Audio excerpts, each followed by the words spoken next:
के तमाम विवाद चल रहे हैं, क्या लगता है कि आरक्षण भारतीय जनता पार्टी की तरफ से कोई अनियमितता हुई है की तरफ से? भारतीय जनता पार्टी जब से सरकार में आई है उनका एक एक फैसला देख लें अगर आप, उसमें आरक्षण के साथ खिलवाड़ हुई है। और आरक्षण की जो मूल भावना थी उसके खिलाफ लगातार भारतीय जनता पार्टी काम कर रही है।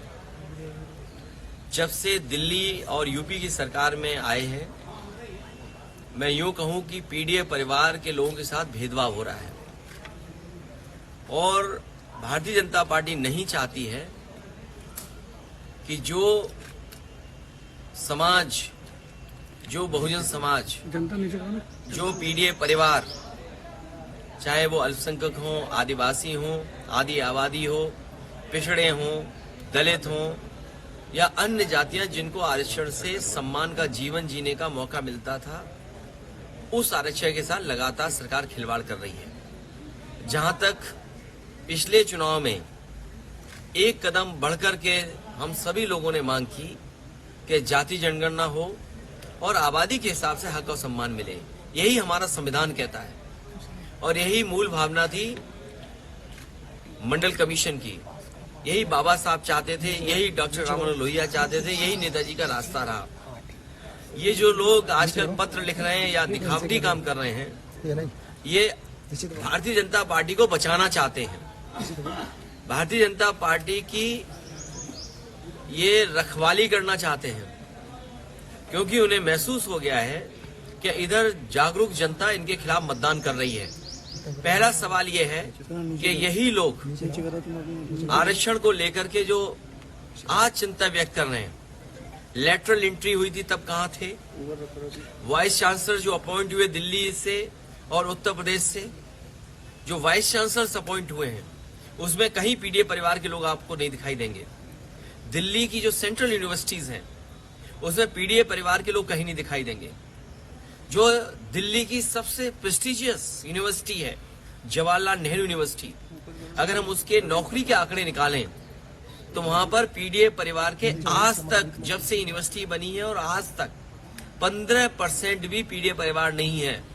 और यही हालत बीएचयू यूनिवर्सिटी की है जहां से प्रधानमंत्री चुन करके जाते हैं। तो अगर हम ये दो यूनिवर्सिटी का देख लें और वाइस चांसलर का अपॉइंटमेंट देख लें और वाइस चांसलर ने जिनको नौकरी दी है उनके हम आंकड़े देख लें तो आप पाएंगे कि इस सरकार में आरक्षण के साथ खिलवाड़ हुई है। आरक्षण की मूल भावना से ये अलग हुए हैं, ये आरक्षण के पक्ष में नहीं है। अनुप्रिया पटेल ने जो लेटर लिखा उसमें उन्होंने यही सवाल खड़ा किया कि नौकरी को लेकर के। देखिए, ये जो चिट्ठी पत्र या जो आरक्षण के पक्ष में आज बोल रहे हैं, ये तमाम वो लोग हैं जो भारतीय जनता पार्टी को बचाते हैं। ये उस दल को बचा रहे हैं जो दल भारतीय जनता पार्टी आरक्षण के खिलाफ है।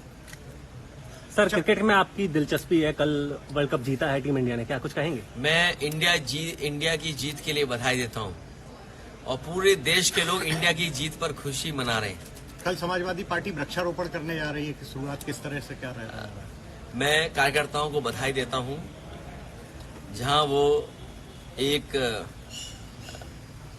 कार्यक्रम चला रहे हैं जहां वो पेड़ लगाएंगे और कह तो रहे हैं कि पीडीए पेड़ लगाएंगे।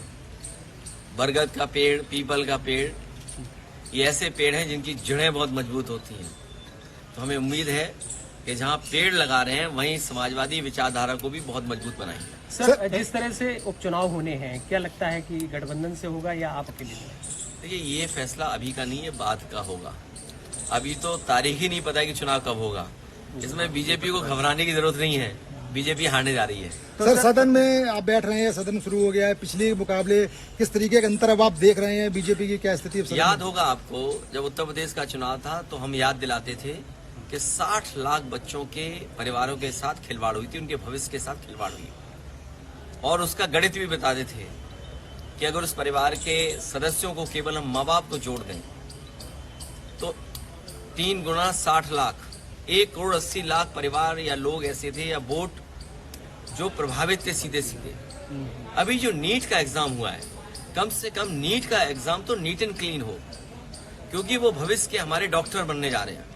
भविष्य में हमारा स्वास्थ्य कैसे बेहतर रहेगा उसकी जिम्मेदारी उनके कंधे पर होगी। ये बीजेपी के लोग अभी से नहीं, इनका पुराना इतिहास उठा करके देख लो। ये जितने भी एग्जाम होते हैं सबसे ज्यादा खिलवाड़ ये करते हैं, खिलवाड़ खुद करते हैं, उंगली दूसरों पे उठाते हैं। जैसे ये आरक्षण की जो चिट्ठी आ गई, आखिरकार कौन है जिम्मेदार इसके लिए? बीजेपी खुद जिम्मेदार है। तो जब अपॉइंटमेंट्स हो रहे थे, ये तमाम चिट्ठी लिखने वाले कहाँ थे? तो सर सदन में डिप्टी स्पीकर पद के लिए क्या आपकी पार्टी कोई देखिए, जो अन्य दलों का फैसला होगा और अन्य दल अगर चाहते हैं कोई इस तरह का, और ये बात पहले भी कही गई कि डिप्टी स्पीकर विपक्ष को मिलना चाहिए, डिप्टी स्पीकर विपक्ष का हो। सर लगभग 4 महीने बाद मोदी के मन की बात आज फिर से कार्यक्रम शुरू हुआ, 111वां संस्करण है। मैंने तो सुना नहीं। सर पीडीए से क्या लग रहा है आपको कि भाजपा की पीडीए से घबरा रही है क्या? किस तरीके की रणनीति अब उनको बदलने के प्लान बना रहे हैं? पीडीए के साथ साथ बीजेपी भारत की जनता से घबरा रही है, क्योंकि भारत की जनता जागरूक हो गई है। आज पढ़े लिखे लोग हैं, जागरूक लोग हैं, समझदार लोग हैं, वो अपने अधिकारों को समझते हैं और जो अधिकारों के साथ खिलवाड़ कर रहा है उनके खिलाफ वो खड़े हुए हैं। बीजेपी ने अभी तक 10 साल में सबसे ज्यादा खिलवाड़ किए उनके अधिकारों के साथ। इसीलिए बाबा साहब भीमराव अम्बेडकर जी, डॉक्टर राममनोहर लोहिया और नेताजी का जो रास्ता है उसी पे चल करके हम लोगों को ये जीत मिली है। इस जीत के लिए उत्तर प्रदेश की जनता का मैं बहुत धन्यवाद देता हूँ। उत्तर प्रदेश की समझदार जनता और वो जनता जिसने संविधान बचाने के लिए मतदान किया, हम उन्हें भरोसा दिलाते हैं कि संविधान पर कभी भी आँच आएगी तो समाजवादी लोग जनता के साथ खड़े दिखाई देंगे। सर एनडीए सरकार के मंत्री ओम प्रकाश राजभर जी, उनके विधायक जो उनका नकल माफिया में नाम आ रहा है बेदीराम जी का। अच्छा, अब सरकार को सब पता है, अब कौन से सबूत सरकार को चाहिए?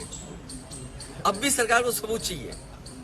तो सर विपक्ष के लोग होंगे तो उनके बिना सबूत के, बिना जांच के कार्रवाई, लेकिन अब क्या सबूत चाहिए सरकार को? सोचिए आप, हर चीज है।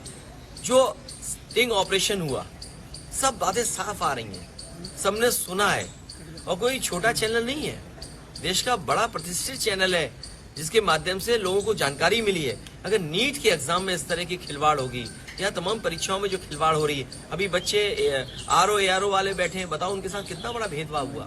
वो अपना पूरा जीवन लगा देते हैं कि उन्हें नौकरी मिल जाए, और नौकरी इसलिए चाहते हैं कि उनका जीवन बनेगा उसके। ये उनके भविष्य जीवन के साथ खिलवाड़ कर रहे हैं। सर उत्तर प्रदेश में नेता विपक्ष के लिए किसके नाम की चर्चा रही? नहीं, कोई चैनल बनना चाहे तो बता दे। कल आपका जन्मदिन है, किस तरह से चीजें रहेंगी कल? देखिए, मैं जन्मदिन कभी मनाता नहीं हूँ। मैं अपने कार्यकर्ताओं से कहूंगा कि सादगी के साथ मनाएं।